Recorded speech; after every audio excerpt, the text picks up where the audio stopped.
Hello, everybody, and welcome into the Apples and Genos Fantasy Hockey Podcast. My name is Nate Niblink. I'm the creator of Apples and Genos, originator of the Zero G Draft Strategy, and in this podcast, Blake and I are going to take our first stab at a way too early mock draft for 2024-2025. Let's get it.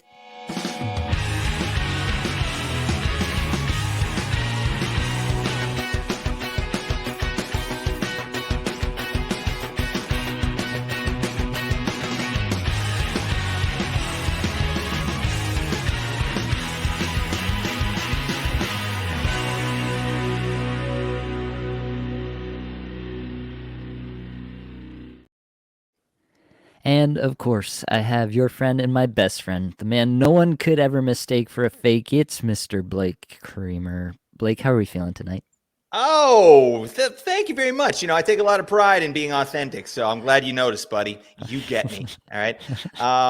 Man, I miss you, buddy. I miss doing this together. I mean, I've had a couple pods on my own, but there's nothing the same as this type of synergy, as this electricity. We're so simpatico. We finish each other's sentences. Yeah, we do that. You know what I'm saying? It's just I set them up and you knock them down. Do stuff. Yeah, exactly. That's where we're at. That's how we get from A to B. But it's really good to see you, man. I was telling you I worked today long hours and I was tired and but when I got home, I don't know, something happened. I just got jacked right the hell up, and it might have to do with a little team called the Vancouver Canucks, playing one of the stinkiest games I've ever seen and somehow pulling out an overtime victory. So you got to love the playoffs sometimes.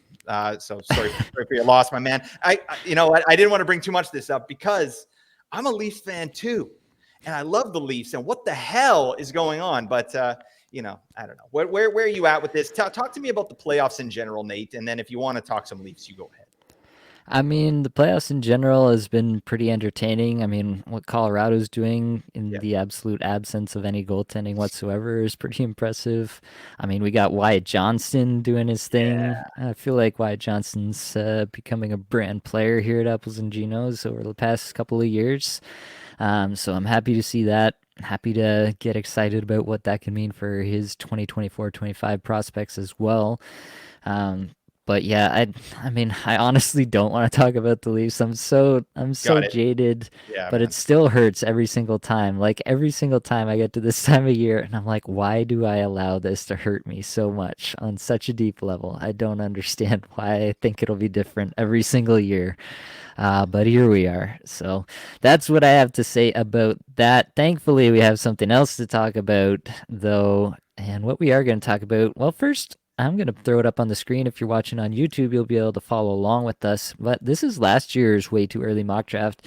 And Blake and I were looking at this before we got on. This first round is not bad. So we had Connor McDavid, Nathan McKinnon, Austin Matthews, Leon Draisaitl, Nikita Kucherov, David Pastrnak, Mikko Rantanen.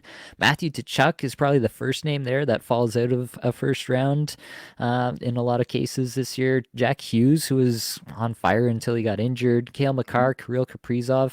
And then we don't need to talk about Jason Robertson and Tage Thompson going at the turn there to my team. But I feel like even if you just look at this as like an indication of what ADP was come September, I feel like we kind of nailed this, Blake. How are you feeling about our performance in this way too early from last year? It feels good, but I remember the feeling after we did it, and I was like, ooh, I don't know. Like, this is an interesting exercise that we're doing here, right? Because there's so many things that can change, from here or from this time to the beginning of the season, and different line combinations, different coaches, different players going to different teams. But it's nice to look at that first round and be like, I think we did something right there. And, in defense of that's 12 spot, I would have loved that team at the beginning of the year, right? Yeah. J-Rob, Tage, and Alex DeBrincat is your first three picks. Yes, please. And then you can pick up you pick up your first defenseman on the fourth pick. You're loving it. So that would have been a nice start that probably would have, really crushed you during the season. Yeah. Yeah, I'm lucky to have avoided some of those teams because I think I would have felt pretty similarly last year as well. But so much talk about last year. Let's see what we can get into for this upcoming season. Our way too early mock for 2024-2025. This will be based on the Kakufo point scoring system. I've got that down in the corner here. I'll read it out for the audio listeners. Goals 4.5 points. An assist is worth 3.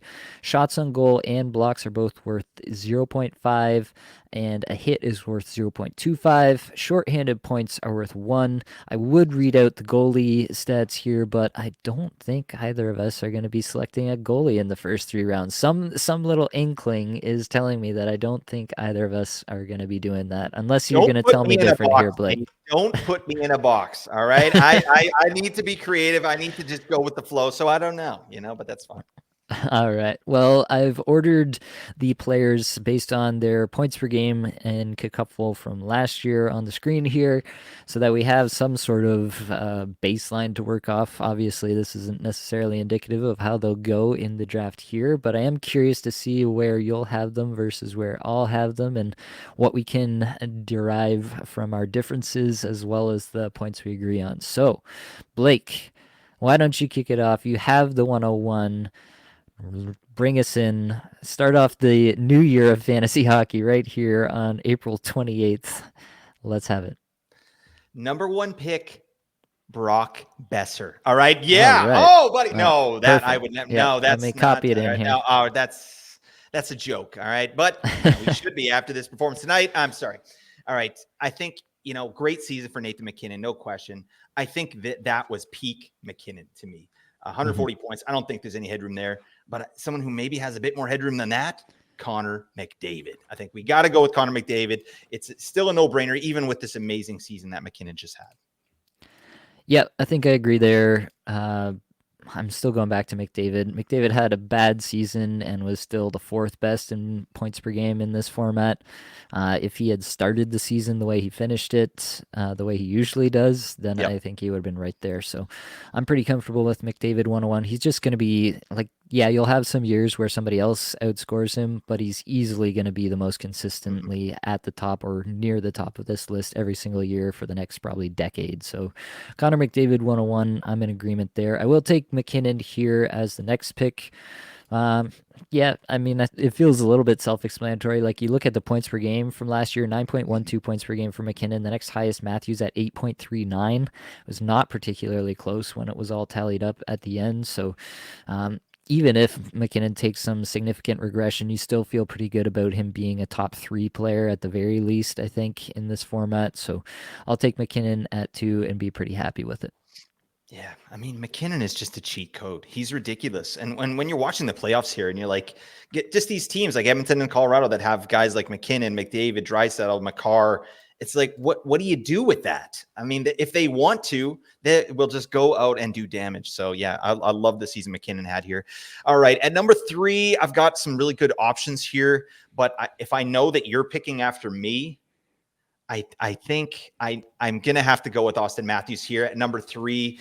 I mean, 69 goals, nice. You know Very what? I'd love nice. to see that 70. I don't want to chase a performance here, but I think he has some room to grow with his assist numbers. Obviously, that's not what he's known for. I think there's a little bit of headroom with his points, and I think 55, 60 goals is pretty much a lock if this guy's healthy. So, and with the goal scoring being 4.5 in this points league, I think Matthews is a dunk at 3. Yeah, I think that's a fair assessment at this point. Like, even if he doesn't come back next year and he doesn't have, 69 or 70 goals or whatever it is, I still think that when all is tallied up at the end, he's going to be top 5 probably He at the very blocks too, least. right? Yeah. Yeah, he does everything. He's going to be around it even if he doesn't have the best season in terms of shooting or anything altogether. So I do think that it's a fairly safe assumption to say that he's going to be right up there and he's a pretty safe pick at 3. I do think that there's a couple ways you can start to go after this. I think Mhm. everybody is going to fawn over Nikita Kucherov for the season he just had, and rightfully so. I mean, it was a tremendous season. I do think there are some signs of unsustainability. He had a 15.2% on ice shooting percentage.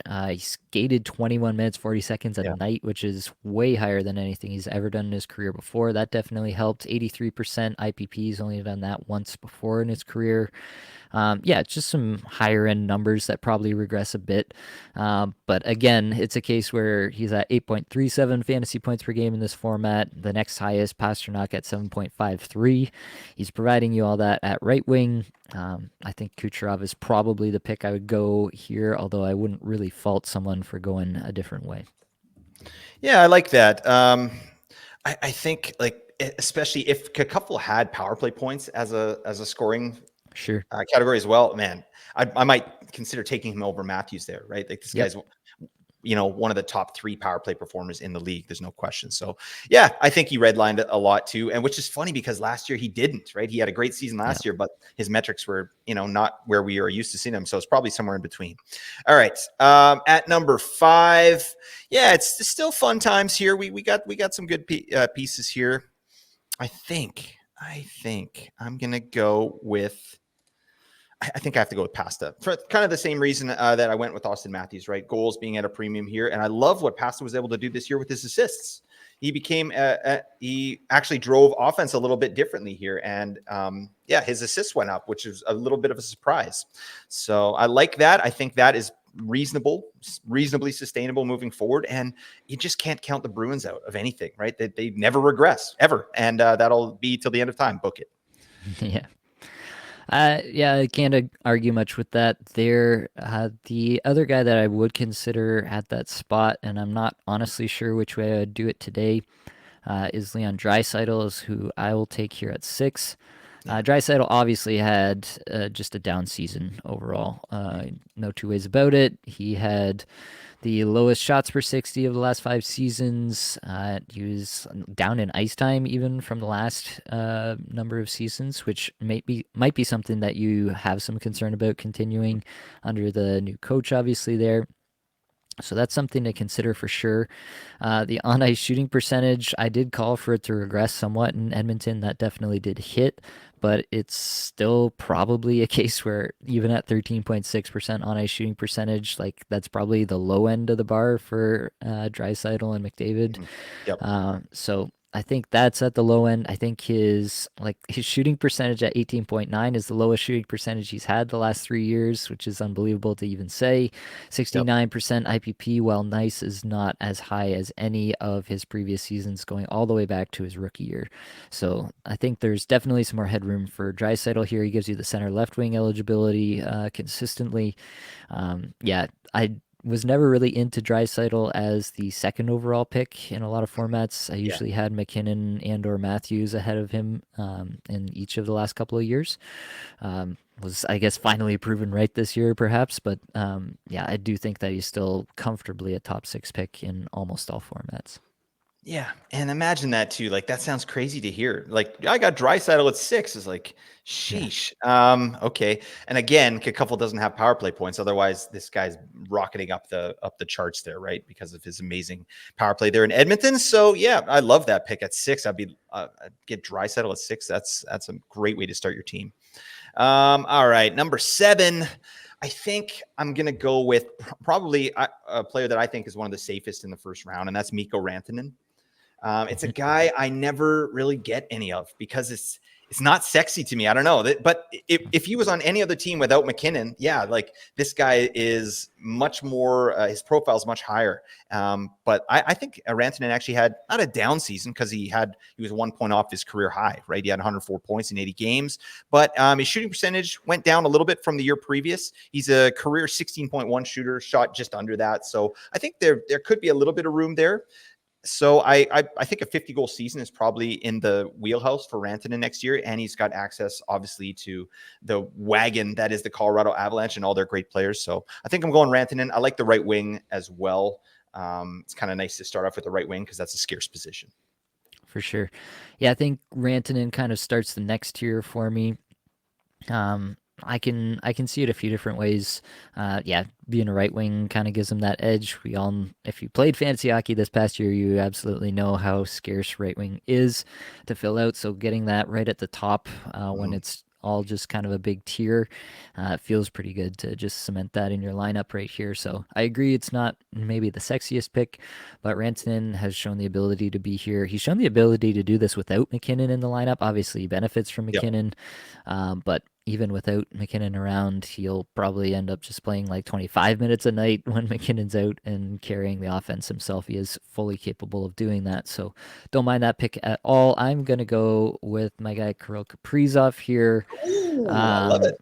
yeah, I don't know if this one will be a spicy take. I really don't think it should be, to be honest with you. Like Kaprizov had kind of a worst case scenario for a good chunk of this season and still ended up showing up. What is this, eighth in fantasy points per game in the Cacuffull setup here?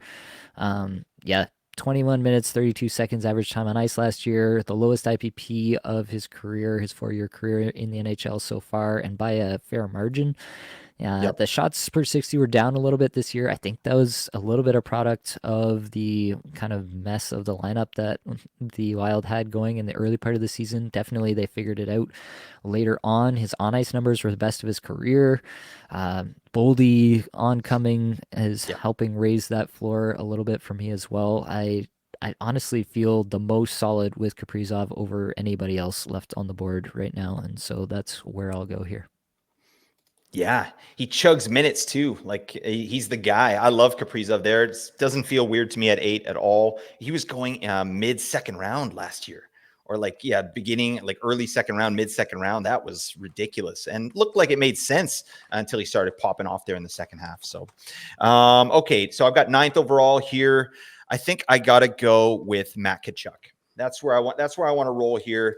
I really feel like Matt Kachuk was so hampered by the injury that he had in the playoffs last year that he broke his sternum, right? And this guy was a buy low pretty much for the first half of the season. His shooting percentage this year, 9.3%. That's terrible, right? This guy's a career 12.6 shooter, and he's a shot monster. He's amazing on the power play. He only got 6 goals on the power play this year. That's ridiculous, right? I mean, it's the same old story, with the Panthers there, like everybody besides Sam Reinhart, right? Like they're mega shots, mega chances, and the conversion wasn't that great. But I do think Kachuk has so much more in the tank.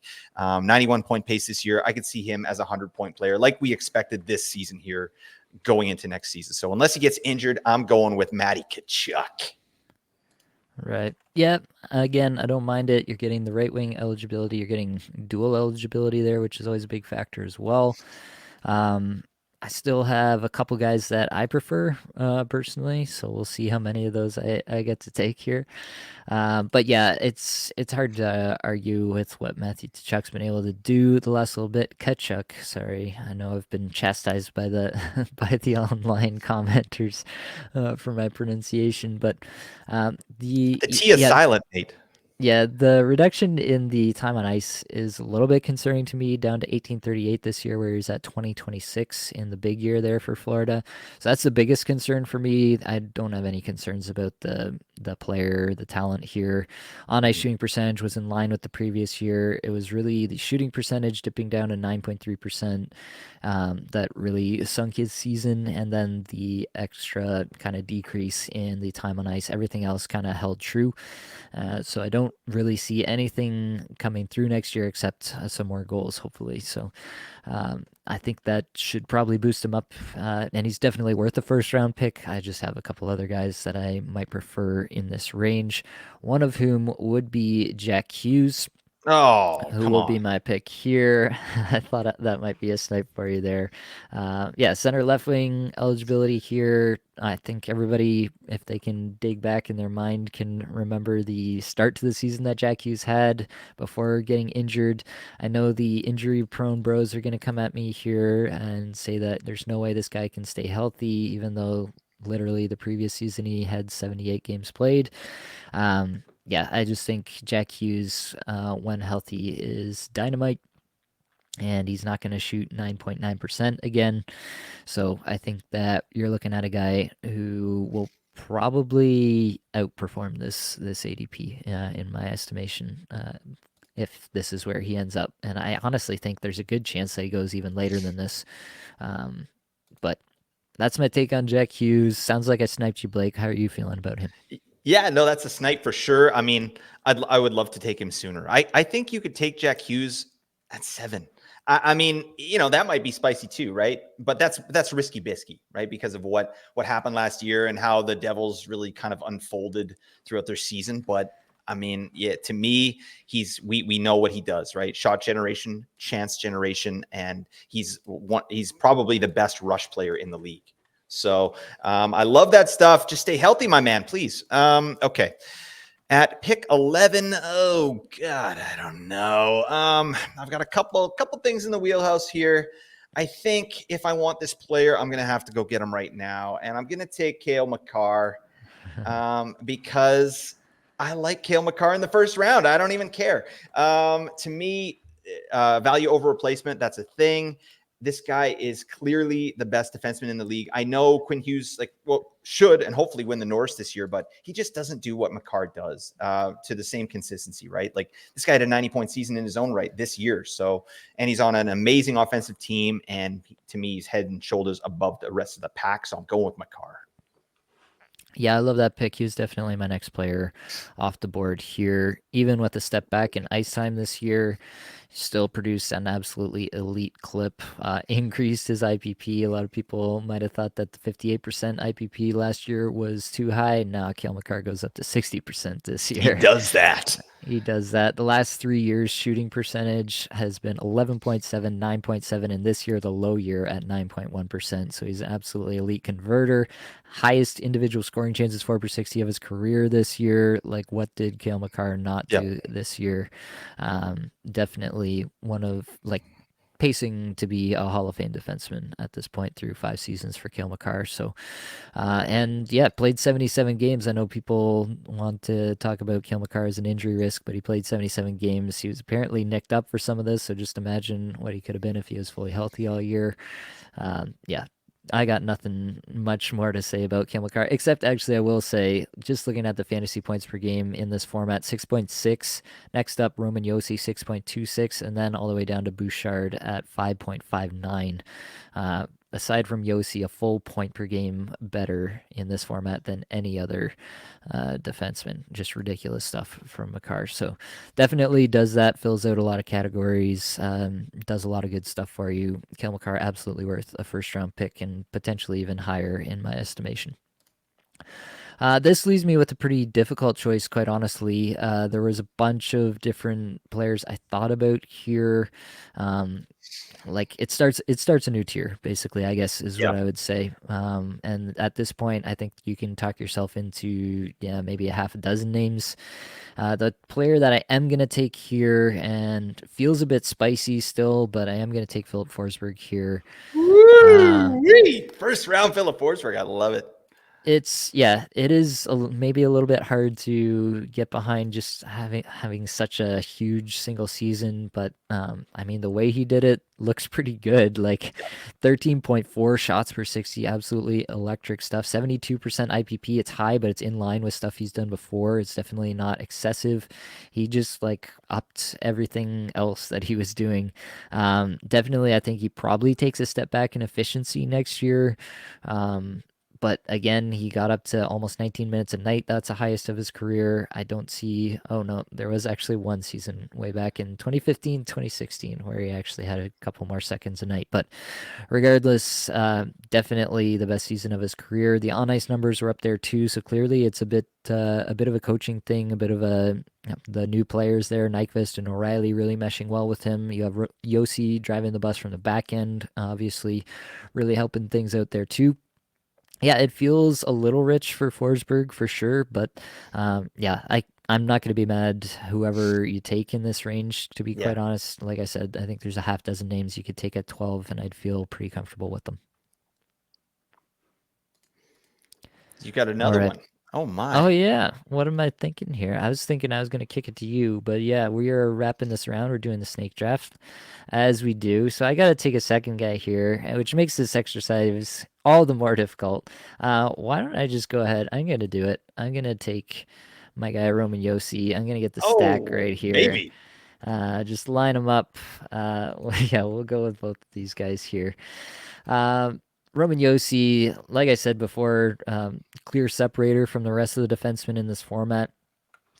I know he's getting older, but like another absolutely ridiculous season from Roman Yossi. It seems like Yep. nobody's talking about it. But yeah, he's a separator at defense. Absolutely worth this pick, in my opinion. I think just the fact that there are a bunch of these other players, these other forwards in this range, that I feel a little bit less certain are going to separate in the same way from the rest of the Yep. groups of forwards. I feel like I take that separation with Yossi. I call it a day, and then I'll come back at the next place, the end of the third round and start of the fourth, and I'll find some guys there that I feel pretty comfortable with at the forward realm, and I can get my separation from the pack here with Roman Yossi and feel pretty confident in that. I should mention here as well. So, because we are kind of doing this as a snake, we will kind of take into consideration, we are trying to build a team here the way Yeah. we would in a real draft. So, we're not just going to draft like three center only guys in the first three picks here and call it a day. We're going to actually try to pretend to build at least the first three rounds of a team here. So, now I can finally flip it back to you, Blake, after pausing on my own team there. There you Who are go. you going to add to Kale McCarr with Team 11? You were deep in thought, buddy, and I'm here for it. You know what? This is getting my juices flowing, buddy. I love drafting. Like this kind of feels like, we're doing We're stuff here. doing the So thing. yeah, we are doing the thing. All right. So I've got Kale McCarr. I love that. And I can't let this man sit here any longer. This does feel a bit strange. But Artemi Panarin, I think I got to go with Panarin. It feels a little bit like chasing a performance, but um, I really do think that he's made a step here in his just in the way that he plays. And I think the coaching change there in New York made a big difference. I think his line made a big difference. He's there with Trocheck and Lafreniere, which was a great line all season. I mean, the way that he's upped his shots, 2.5 shots per game last year, 3.7 this year. That's huge. And then he's always good on the power play, like career high power play points this year, 44 points, big ice time. He looks electric out there. I think I could see him going in the first round this year based on what he did last Mhm. year, but I don't want to take him in the first round. And even this feels a little bit high for me, but he's left wing. Like I like the left wing eligibility there. I feel like him and Cale McCarr, like points are going my way. I think that's a great start. For sure. Yeah, I do agree that Panarin probably, like, we've probably seen his best season as a pro now. I It would be very, very difficult for me to envision Panarin repeating this season for a variety of reasons. I've seen this kind of performance in the past where there's just a random uptick in shots per 60 in the individual metrics, and usually it's followed by a bit of a regression. Sometimes it's, especially for a player of this level of being a veteran in the league, right? It's just so Yep. unusual for a guy in his ninth season to just take another step and go from literally like averaging somewhere in like the range of 7.5 to 8 shots per 60 to go up to 11 shots per 60 this year. Yep. Um, I feel like that's probably regressing. I'm gonna probably have to do some specific studies around on some players who did similar things just to try to figure out what to do with Panarin projection wise for next year. Um, just because the difference is so vast. But I do think like the IPP at 80%, you think that's super high. He's done that 3 out of the past 4 years now, and the year in between was at 75%. So that's absolutely something Panarin does. The on ice numbers were the best of his career this past year. Probably a slight regression just because it's so difficult to perform at that elite level year after year after year. Yep. But I mean, a lot of this is fairly repeatable. I don't think we need to be scared of Panarin's production. It's just a case where you may not get that kind of elite level shot in goal production out of Panarin next year that you did this year. So you just need to be a little bit cognizant of that. I think taking him in the second round here, even in the early part of the second round, is totally taking that into account in a reasonable way and expecting what we probably should expect from him moving forward. He was the next highest player on my list. So yeah, I would have taken him if you didn't. Lovely. All right, so let's keep rolling. I think the next guy that I'm gonna have to take here is Brady Kachuk. Said it intentionally slowly so I could get that pronunciation right for everybody there. Um, Brady Kachuk, I just feel like he's so dependable Yeah. here. Um, I just feel like I know what I'm getting out of him. I know I'm getting second round value out of Brady Kachuk. And I don't really have to think about it. I've got two center left wings in Jack Hughes and Brady Kachuk, so I got one center, one left wing. Feel okay with that in this team. But I feel like I've got a really high floor with Brady Kachuk, which is something I really want, and I'm really valuing more and more as my seasons progress in fantasy hockey. Is floor out of my top end picks, my top 3 picks, 4 picks, 5 picks, all these guys. I want guys where their worst case scenario is really not that bad. So Brady Kachuk, I think it fits that bill completely. He was drafted in the first round in a lot of places last year, didn't quite fulfill on all that promise, but I feel like even though he didn't, like he still finished 12th in fantasy points per game in Kickuffle last year, and I feel like people were moderately disappointed with that season. So I'll be pretty happy to take him here at the 202 if that's where I can get him next year. Yeah, absolutely. And I think he's got a lot more room on the power play. Like he had a poor for him power play year, right?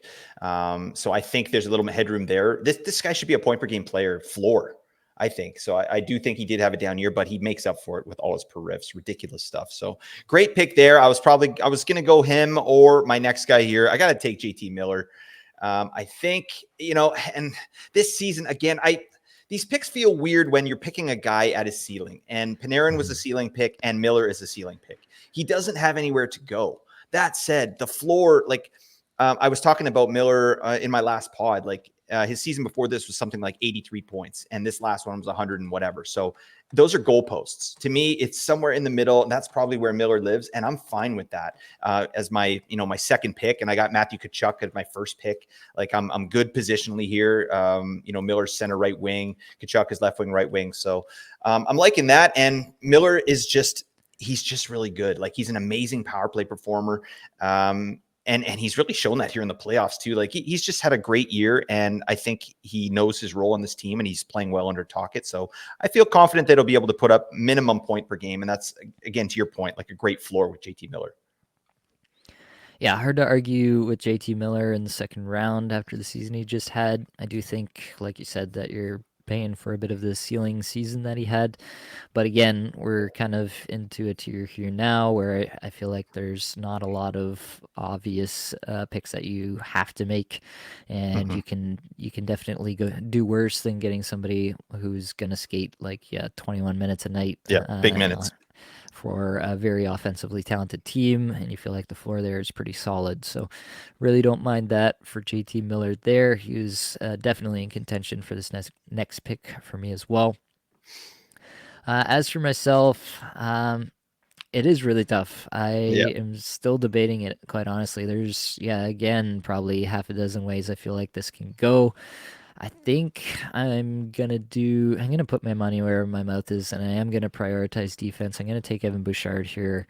Nice. Um, it feels a bit rich to take a guy up here, but I just feel like again they're kind of honed in on this guy as the power play guy. There, he clearly fit in perfectly.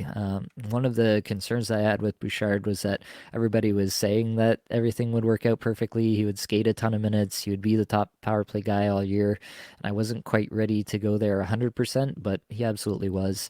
He fulfilled all that. Feels like the floor here is pretty solid for Bouchard. And yeah, obviously being attached to McDavid and Draisaitl, and both those guys probably had down years last year. Like it's not hard to envision that there might even be more ceiling for Evan Bouchard than what he put up last year. So I think that Bouchard in the middle of the second makes some sense. I pair him with Kirill Kaprizov out of this 8 slot here, and I'm feeling pretty good about those 2 picks. Oof. Okay. You got me thinking here, buddy. I had a pick, and then I kind of looked up some of the metrics here, and I'm not loving that. Oh God. You know what?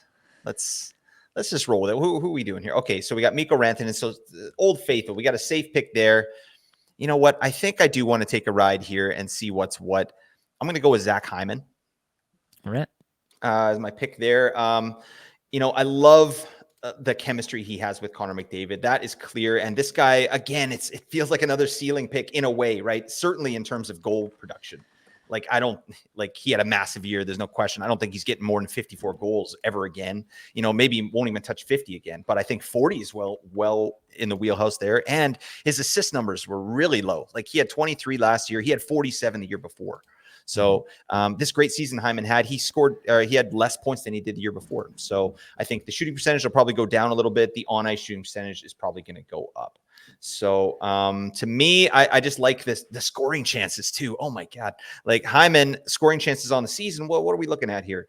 I had it. Oh yeah. 5th overall in individual scoring chances per 60. 5th, Zach Hyman. I mean, thank you very much. 24th overall in shots and goal per 60. So it's exactly what we like. It's in the wheelhouse. He plays with McDavid. What's not to like? Dual eligibility. Book it. Yeah, it's hard to say there's a really big reason to discount what Hyman's doing. Again, like, you make the same argument I made for Bouchard. McDavid and Draisaitl both down years, and Hyman's still producing like a middle of the second round stud. I am going to go back to D on this one. I do think that Rasmus Dahlin has all the earmarks of a difference-making defenseman, and to pair him Yep. with Leon Draisaitl feels pretty good. For Dahlin to put up the kind of season that he did, outside of Buffalo really having a decent year at any other position. Like, we all know the struggles of Tage Thompson. We all know, Jess Skinner got demoted down the lineup after having a terrific year the year before. Like, for all those things, it feels like Rasmus Dahlin was still just being same old Rasmus Dahlin. 59 points in 81 games for him. Took 235 shots. Definitely a big time shooter from the back end, which helps in this format. 6.85 shots per 60, which is really good stuff from a defenseman. Overall, I just feel like Dahlin is that dude on the back end, and I feel really comfortable with him as a mid-second round pick, as a guy who, is going to lead up the next tier of defenseman alongside Evan Bouchard in a lot of cases. Nice. Yeah. I'm all aboard that. I love Rasmus Dahlin. He was going at like the beginning of the 3rd round last year. I think he was kind of around there, end of somewhere in second. there. So, I mean, and I think he had a down season. Obviously Buffalo as a team did. So I think it's aces up for Dahlin. I think that Buffalo power play is going to be a lot better for sure. All right. So my team here, coming back to me, I have David Pastrnak as my first pick. So what the hell am I going to do? Oh my God. Decisions. Pasta, you know what? I'm just staring him right in the face. I think I got to go Jack Eichel here.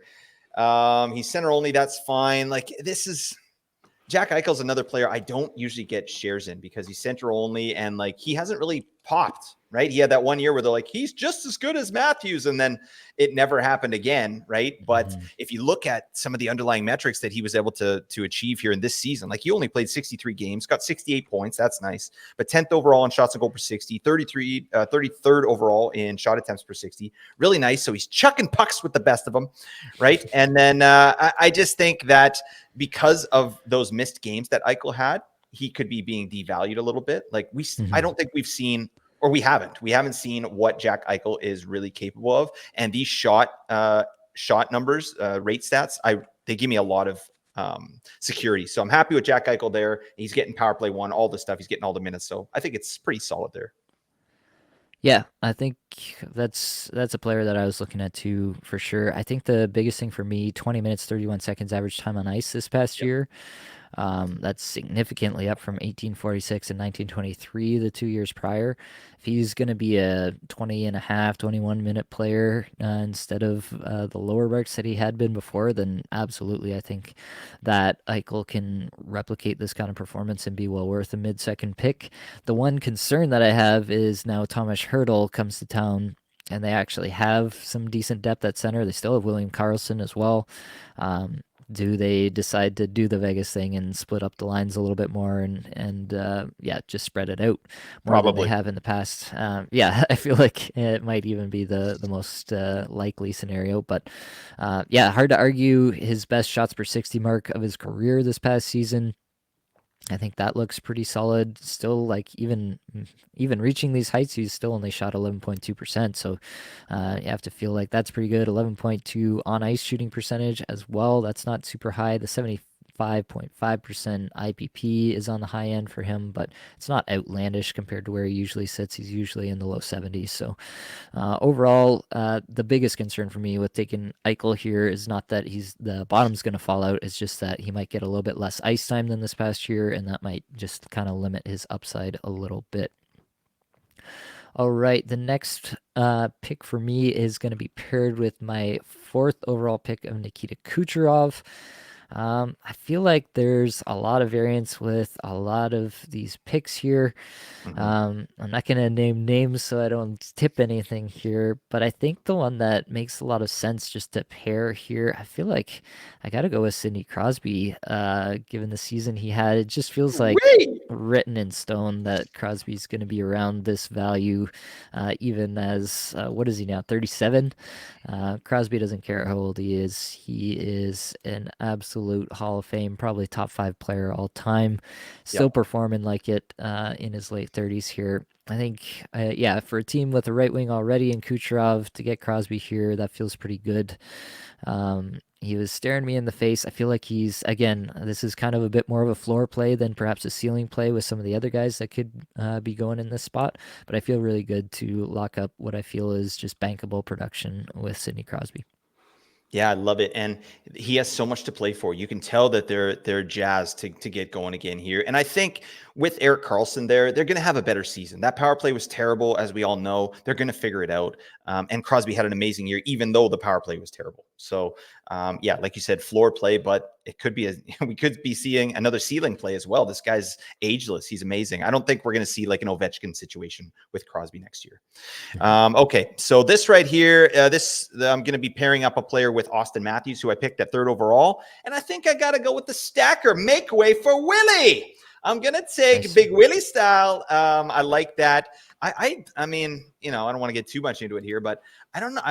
Marner's days might be numbered there. I don't know. There's a lot of talk. Where there's smoke, there's not always going to be fire, right? But I don't know. If the Leafs go out the way that they're going to go out, I could see them moving on from Marner.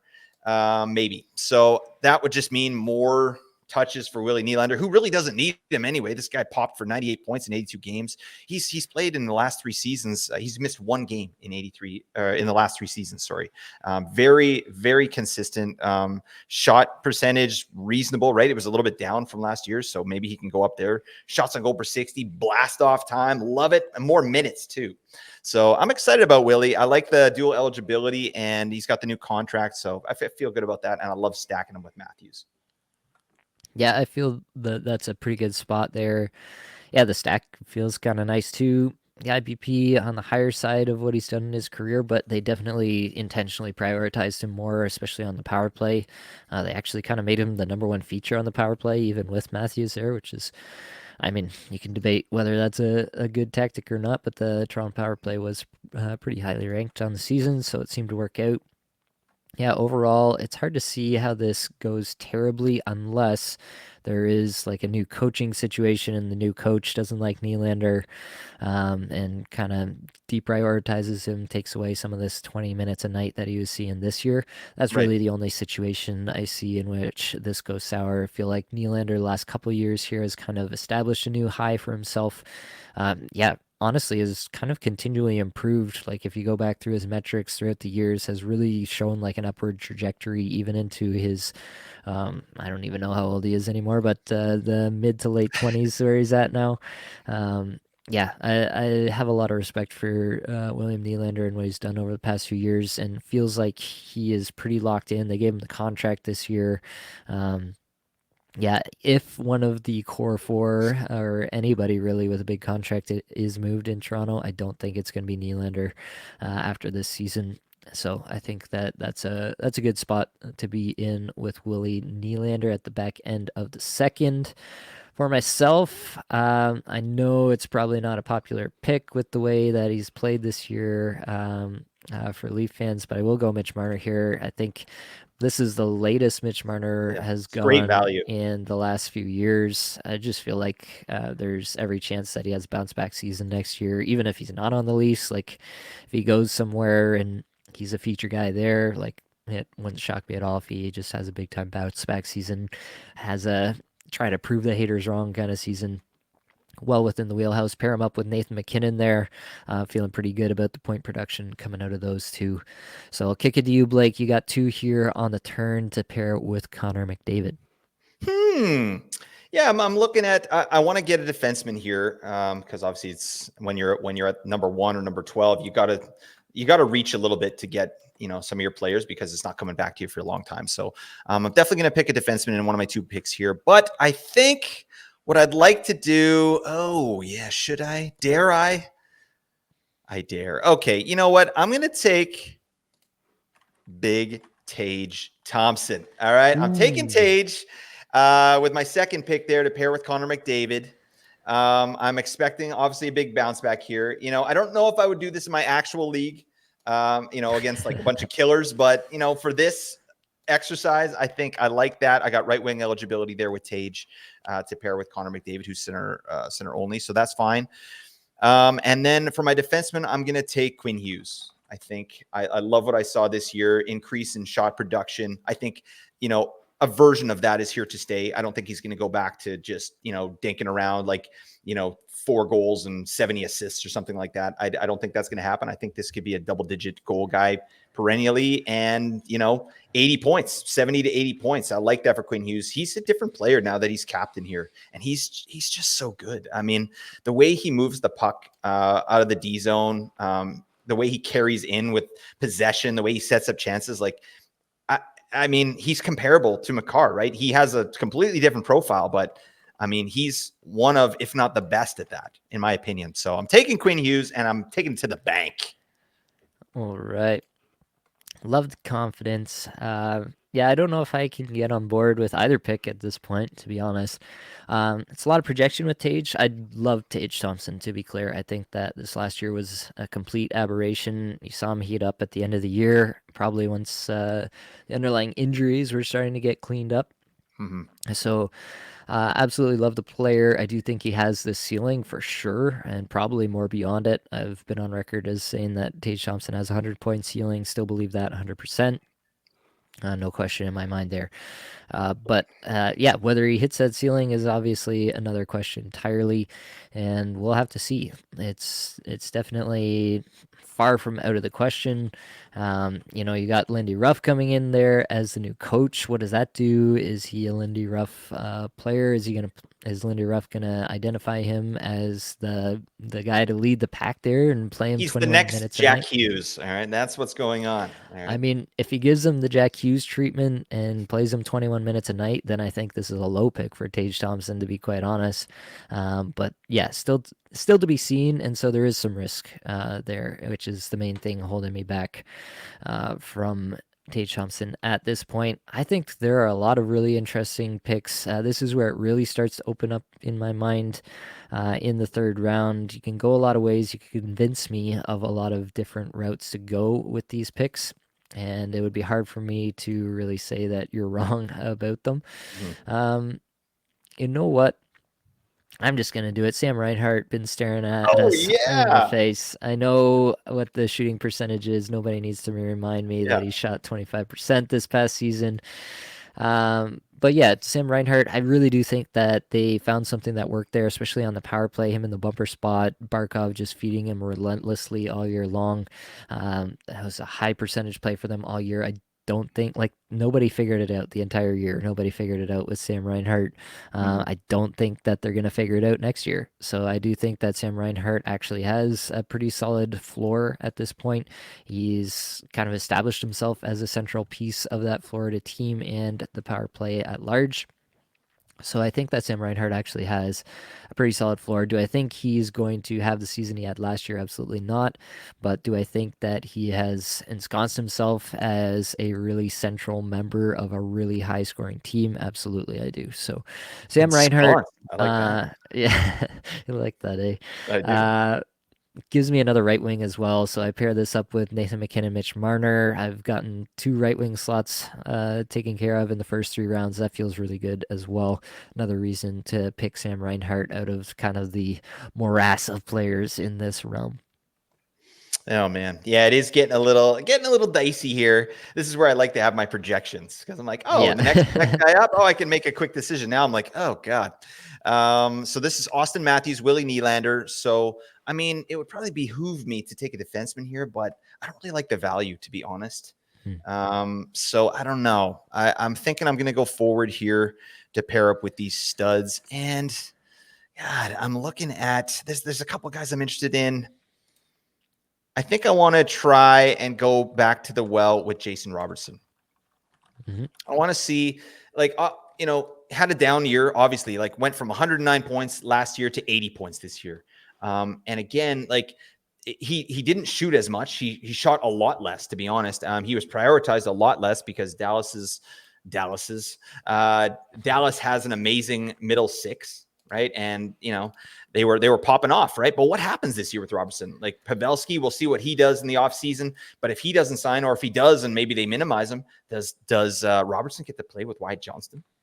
Is that what's going on? Like, to be honest, I haven't looked at the lines in the playoffs here. So is he playing with him right now? That's actually a good question. I'm looking at it Yeah, right look it up. now. Yeah, it was Heinz, So Robertson, Wyatt Johnson, top line. So hell yes, then. Okay. I'm loving that then. Because I just think Wyatt Johnston is such a stud. And obviously that's a guy that Nate and I are going to be, really bullish on going into the season quietly, hopefully. So no one steals him from us. But yeah, I like Robertson a lot. He had a down year with his shooting percentage. I think that bounces back. He had a down year in his power play production. I think that bounces back.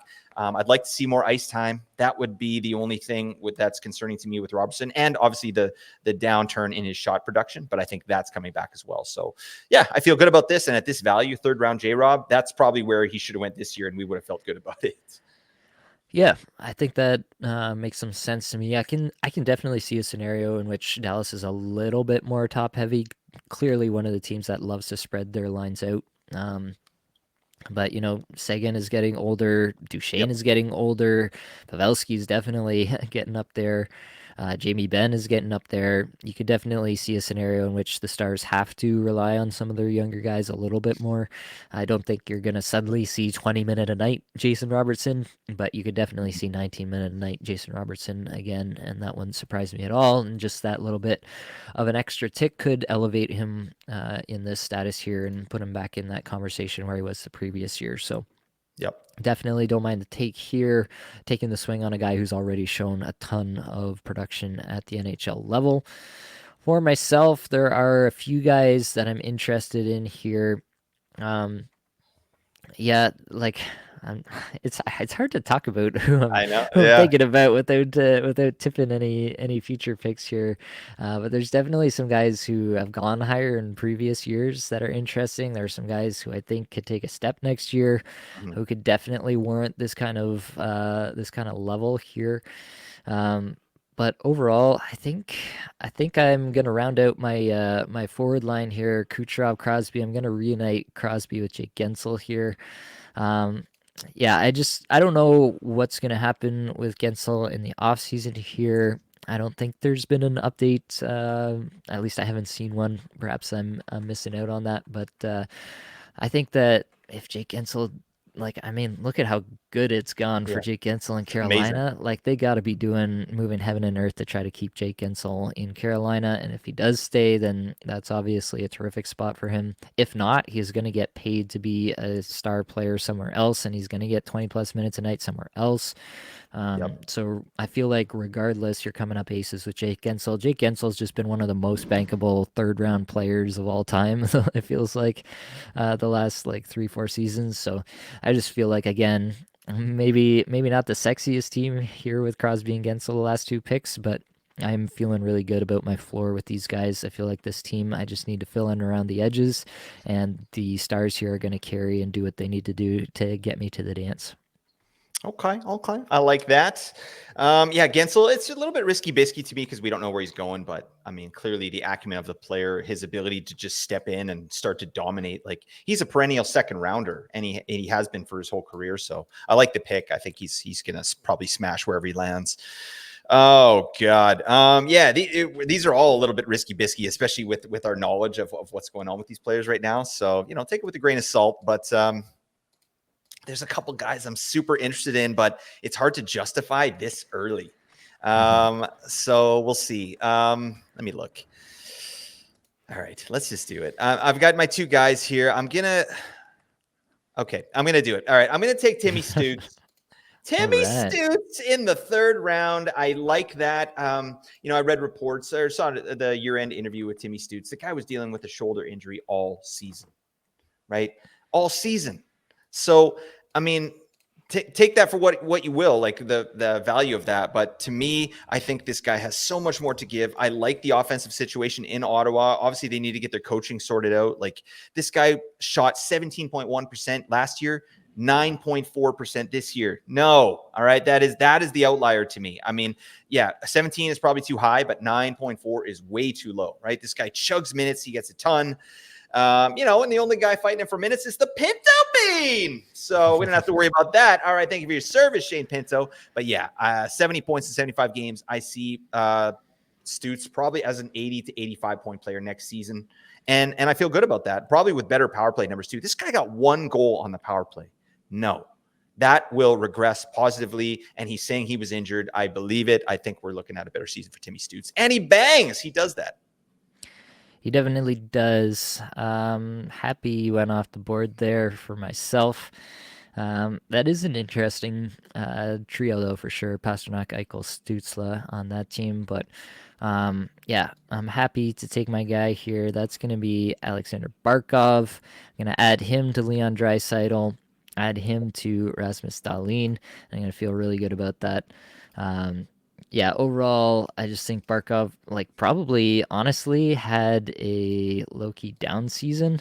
Played a little bit less minutes this year, was a little banged up at times. Perhaps that contributed to it. Even if it did, like, I feel like he's in this range regardless. And if he plays more minutes again, if the shooting percentage bounces back his way, I feel like there's a lot of outs to Barkov being a second round value here in the third round. So I'm loving Yep. that. Loving to pair him with Draisaitl and Darlene in the middle of the third. All right. Yeah, no, I love that too. I mean, I would have went Barkov, but he's center only. So to me, it's like I already had Eichel. So I was looking a different way. But that's how I get from A to B. All right. Okay. I gotta get focused here. All right. So this is my team with Rantanen and Zach Hyman. So I gotta see what I'm doing here. Again, I'd like to go defense here, but I don't know. There's so many question marks on defense. Like you got a guy like Dougie Hamilton, who one of us is gonna pick for sure. And I love Dougie Hamilton, but is he even on power play one? We don't know. That's risky bisky. I mean, that'd be a player I'd be all over. But I think I'm gonna probably stick safe and go with a forward and get the guaranteed production here. So let me have a look. You know what? I think I'm going to stick with, again, a guy that I feel pretty confident in. He's a high efficiency guy, but Jimmy Crack Corn, and I don't care. I'm going with Braden Point here. I think just access to Kucherov on the power play. Like Point has put together two really nice seasons here. And this is the player he is, in my opinion. Like 90 points this year, 95 last year. Even if he gets 80 next year, I still think that's just nice value for Braden Point. He'll probably get 30 power play points. Yeah, and him and Cooch are going to have to do it all, right? And this guy plays a ton of minutes. So, yeah, give me some Braden Point there. Yeah, hard to hate on Braden Point given what he's put together, given the synergy with Kucherov. Feels pretty locked in, feels like a floor pick, something I don't mind at this point in the draft, if you will. Goes there alongside Hyman and Rantanen, so first center, you don't have to worry about doubling up on center only or anything like that. Feels pretty strong. Yeah, this is next up for me is the 8-hole team. This is the team with Kaprizov and Bouchard from the first few picks here. I think I am going to add to this with Elias Pettersson. Yeah, I just feel like Pettersson, I think he got steamed up unnecessarily last year. I definitely didn't have him ranked nearly as highly as he was being drafted, and didn't have him anywhere as a result. And that ended up being the right call for this season. But definitely, if he's going to slip into the middle to back end of the third this season, then I'm definitely going to be interested in that. Shot production went right back to where it was. Yep. Shots per 60, going back to 2019, 2020, you got 7.71, 7.83, 7.74. You got 22, 23 at 9.38, and then this past season at 7.71 again. So it's pretty easy to spot the outlier in that scenario. Shot nearly the same shooting percentage all 5 of those years, so you feel pretty confident in the shooting percentage just being what it is. Overall, I feel like this is a bankable player at this point in the Mhm. draft. You know what you're getting. I don't think he has the kind of elite level ceiling that some were forecasting for him after that one really big season. His minutes took a step back this past season as well. If that comes back up, then I'd feel even better, obviously, about the pick. But even at this level, I skated 1939 a night last year. Even at that level, I'm feeling pretty solid about Pedersen at the 308. Yeah, absolutely, buddy. I think he's a little dinged up too, honestly. Like last little bit of the season into the playoffs, he's not playing the same, and I don't think it's confidence. It's just my gut take. But I've watched the guy for a few years now, and he's not really going on all cylinders. So I think there's probably a little bit of headroom there as well. All right, this team here is my Matthew Tkachuk, JT Miller team. It's the Beef Squad. Oh yeah, the prime rib roasts. All right, the Philly cheesesteaks. Oh God. Funny story. I actually, my friend of mine downloaded Chat GPT or whatever the heck, and we put in creamy beefers in there to make like an image. It was Oh one of the dear. most disgusting things I've ever seen. Like, and then we put hockey in there, so it's like basically this piece of prime rib that has like cream dripping from it. He's got hockey gloves on and he's skating on the ice. Yeah, I'm gonna put that on my business card. I think that makes sense. The creamy beefers, and that's what I'm calling this team. But anyways, Matthew Tkachuk, JT Miller. I do want to go defense here, I think, and I got to go Adam Fox. I think that makes absolute sense. I love the goal production from Adam Fox this year, and he's just again super reliable. And in this format too, Adam Fox doesn't hit, but he blocks. And blocks are worth a 0.5 in this scoring format. So Adam Fox will definitely hold value here, and he has access to a top 5 power play in the league. That should be a top 5 power play again next season. So yeah, I feel good. This is a good floor play for me. I think I love the access to the power play. Yeah. Fox, obviously a reliable player. Hard to bet against that. The 12.4% shooting percentage this year, obviously a big part of the added goal production, and had the highest IPP of his career. But he is definitely one of those guys who can sustain the 50 plus IPP with relative ease from the blue line. Yeah, I mean, just looking quickly at his underlying numbers, really only the shooting percentage, and the shooting percentage definitely out of line. The IPP Yeah. maybe a touch high. Not gonna ding him too much for that, but overall, I think Adam Fox probably a fourth round guy for me, but definitely like well within the range of the guys we're talking about here. For myself here, I've got the Jack Hughes Brady Kachuk team here, and this is an interesting spot. Like you've been talking about defense, I would like to go defense here. I don't know that there's a guy that I like feel 100% confident in taking here. Mhm. But just based on the fact that I don't think that this team is going to move away from the coaching situation, I think that Noah Dobson is probably the guy here. Had a really obviously a terrific season. The Islanders going to the playoffs makes me feel like the coaching is secure. 24 and a half minutes average time on ice the previous season down at 2022. Going back to our preseason projections, Blake, we did talk about this, that really the only thing standing in the way of Dobson and some really significant fantasy production was the time on ice. He got all that and then some this year, and he absolutely crushed in terms of the point production. So that feels good. He has been a high IPP guy. Like, honestly, his numbers compare really favorably with a lot of other elite defensemen. He actually lowered his shots per 60, probably just a factor from him playing so many minutes this year, playing way more than he had been asked to play previously. So that kind of lowered his shots per 60, 6.6, 7.8, and now 5.4 this past year. But the overall volume, just by virtue of the fact that he's playing an extra 4 minutes a night, definitely he got there on volume. I think that Noah Dobson is pretty safe in this range as long as the coach is back. The same coach that played him 24 and a half last year, going to play him probably somewhere around that this year. And they're going to continue to rely on Noah Dobson to be that guy. And so I feel pretty good with Jack Hughes, Brady Tkachuk, and Noah Dobson on Team 10 here.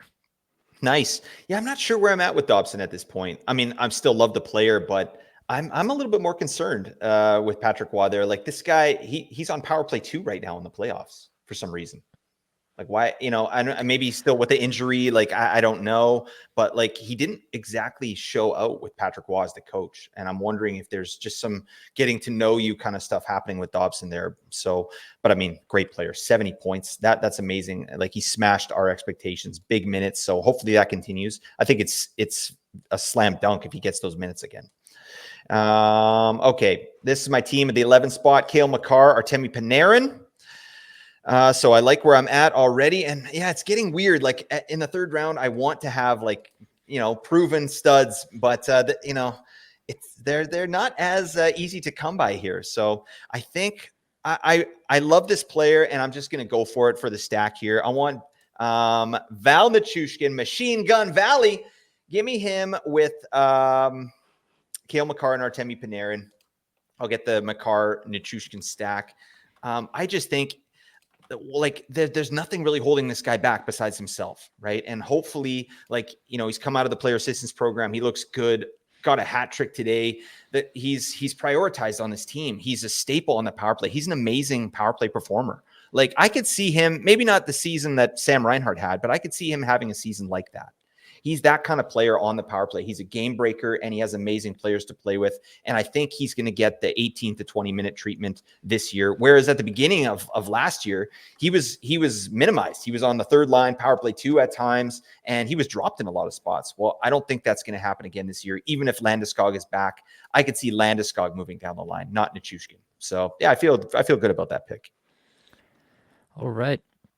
All right, we've come to the last pick of this way too early 2024-25 mock drafts. This is a team with Forsberg and Yossi. I am going to go for broke on this one. I just feel like we can't leave the first 3 rounds without this player being taken. He's absolutely going to get taken in the first 3 rounds of every draft next year. It's Connor Bedard. Nice. For me here.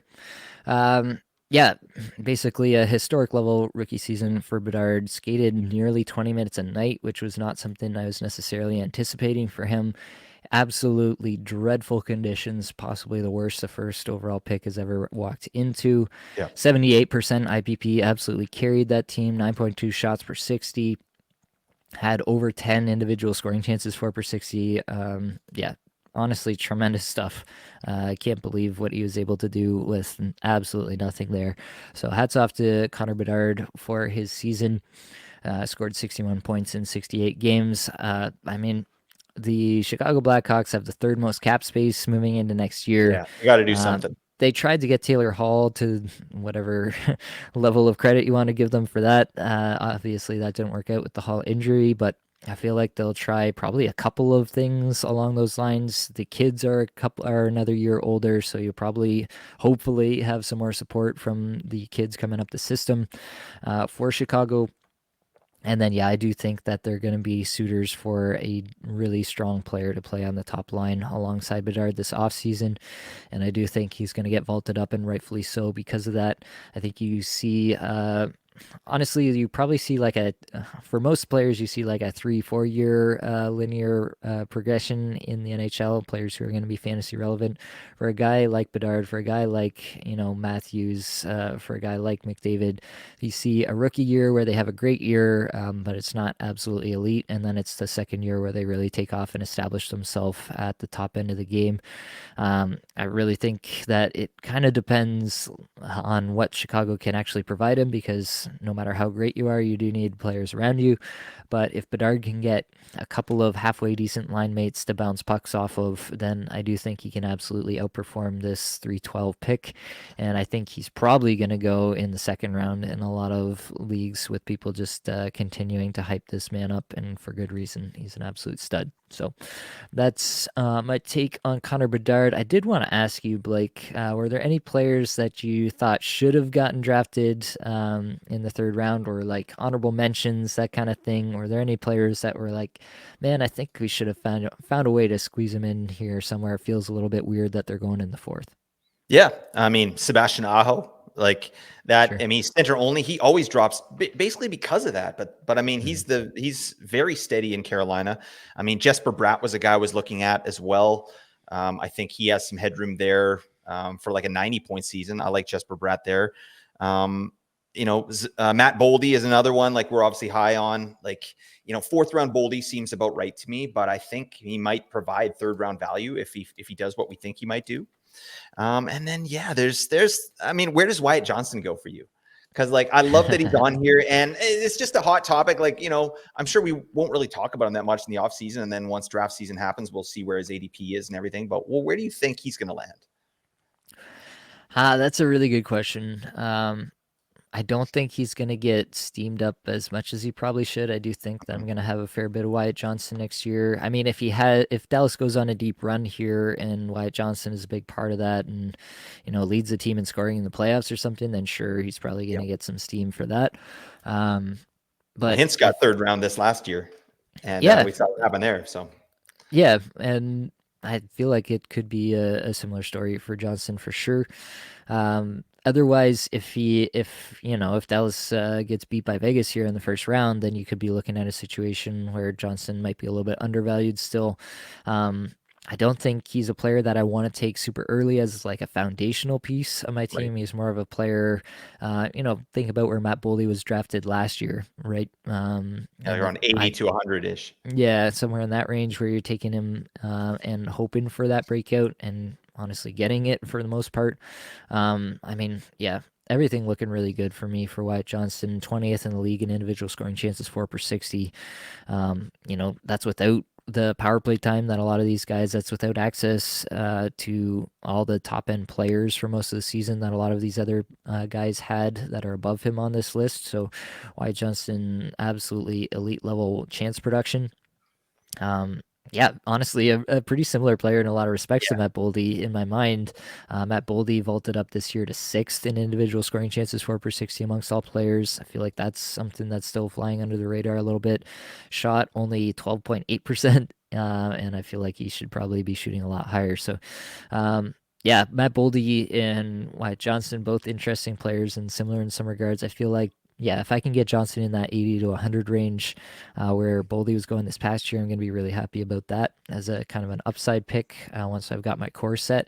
If he does go on a big run here in the playoffs and he gets vaulted up into a higher range, then I'm not going to be so excited to have him as a bit more of a speculative. He has to perform at this level. He has to get the top line deployment. He has to get the yeah, top power play deployment for this to really hit. So um, yeah, that's kind of where I'm at with him. I do think Boldy is one that I mentioned. I think honestly Ovechkin is a guy I'd mentioned. I don't think he's done. Yeah, he had a decline, but it wouldn't surprise me in the least to see him bounce back a little bit, even just in the shooting percentage end of things. I think Washington could add some pieces to make that offense a little bit better this offseason, make that power play a little bit better. It was yeah, shocking how bad that power play was. To be quite honest with you, I think they invest a lot of resources. Maybe not even in terms of players, but just in terms of coaching to get that right this year. and Ovechkin should benefit and bounce back as a result of that. He's obviously getting to the end of his career here, but I don't think he's done quite yet. Kyle Connor, I think, is one other player that absolutely deserves some attention. Um, yeah, just a guy that I think absolutely elite level shooter, gets a ton of minutes, and yeah, he should absolutely be in this range. Maybe this is the right range. Early part of the fourth is where he should go, but definitely he's an honorable mention in that regard. Anybody amongst the defensemen, Blake, that's really sticking out to you? Like, I know we talked about it kind Yeah. of in passing here, that it feels like it's a bit messy here. But yeah, you got guys like, I feel like a lot of people would say Miro Heiskanen, you got Victor Hedman, Zach Werenski's up in this range. Mackenzie Weegar had an unbelievable season. Would you take the swing on him in the fourth round, or does that feel too iffy? Where are you at with these defensemen? Is there anybody that kind of pops out of that group for you? Yeah, it felt like there was more options last year, or better options, where we felt good about it. Where this year, Yeah. it's like I'm not sure. Like Mackenzie Weegar, no. I mean, I do think that this is a player who's definitely taken a step in in his role on the team. So I feel like his role is a bit safer. But 20 goal Mackenzie Weegar, no, that's not happening again, right? And he doesn't get power play time, and he got a little bit this year, but I wouldn't count on that. So definitely no on him. I am interested in Dougie Hamilton, like I was saying. We got a new coach in there. Put Dougie Hamilton back on the power play. It doesn't make sense, right? I mean, obviously this year was a wash, but this is a 20-goal player as well, but he gets power play time. And one thing about Dougie Hamilton, his ice time historically has never been that good.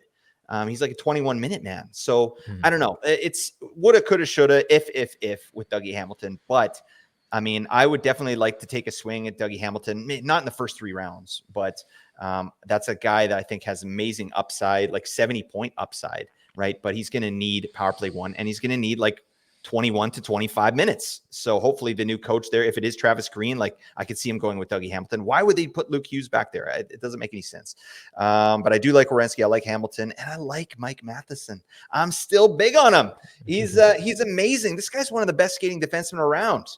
He looks amazing, and that team, like, is it weird to you to see like Nick Suzuki, like what a season he had? Like he just did it. He just did it somehow this season. Like against, like metrics be damned. Nick Suzuki was just out there doing stuff. So that power play is good. I mean, not good, but those players together, like Caulfield, Suzuki, Slavkovsky, obviously took a step this year. So I do like Mike Matheson, but you can get him way later. You can still get Mike Matheson much later. So I don't know. Out of those guys, there's none that I'm really liking in round 3. That's for sure.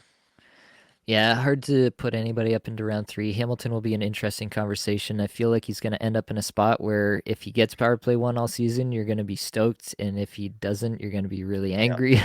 Ugly. And for that reason, I'm probably not going to have him just because I am valuing that floor earlier on. Yeah. We'll see where he ends up in ADP. If everybody's just all aboard the Luke Hughes train and Dougie Hamilton's going in like the seventh round, then absolutely. Yeah. Smash. I think he can provide tons of value even if he's not on the top power play. Look at what Chris Letang did for Pittsburgh, not on the top power play for most of the season. Definitely think Dougie Hamilton could provide similar value. I mean, Jersey's got a stacked offense. You can say what you want about the results this year in terms of not making the playoffs, but definitely think there's going to be points to go around for all their players next year, and Hamilton should be a beneficiary. Yeah, I can't pass up the opportunity to speak of Zach Werenski here. Yeah. Yeah, just a terrific season, flying under the radar. I've been trying to pump his tires just to get him some recognition out there. Um, yeah, I don't know what more I can say about Zach Werenski that I haven't already said on this podcast, but if and when Columbus ever gets some halfway decent coaching, some halfway decent management, and some halfway decent players around him, I think Zach Werenski could be a guy who leads all defensemen in scoring one year. I don't think that's out of the realm of possibility. It would be really interesting to see what Werenski could do in place of Bouchard in Edmonton, or Oh in yeah. Oh place my of God. Fox on the Rangers, or in place of Makar on the Avalanche. I think you'd be looking at a pretty special point total for him. I don't know if he's quite at the level of those players, but I do think that he is a lot closer to them than anyone gives them credit for. So can't miss the chance to pump up Zach Werenski one last time, but I do think that's going to be all we've got for this episode. Hopefully it brought you some value, helped you get a little bit better at fantasy hockey today. All the advanced stats you heard today came from Natural Stat Trick, which I don't know if you've heard, Blake. It's a terrific free resource. Oh my Many goodness. thanks to the band. They're there for supplying the music for the podcast. Be sure to check out their Spotify as well. That's it, folks. Much love.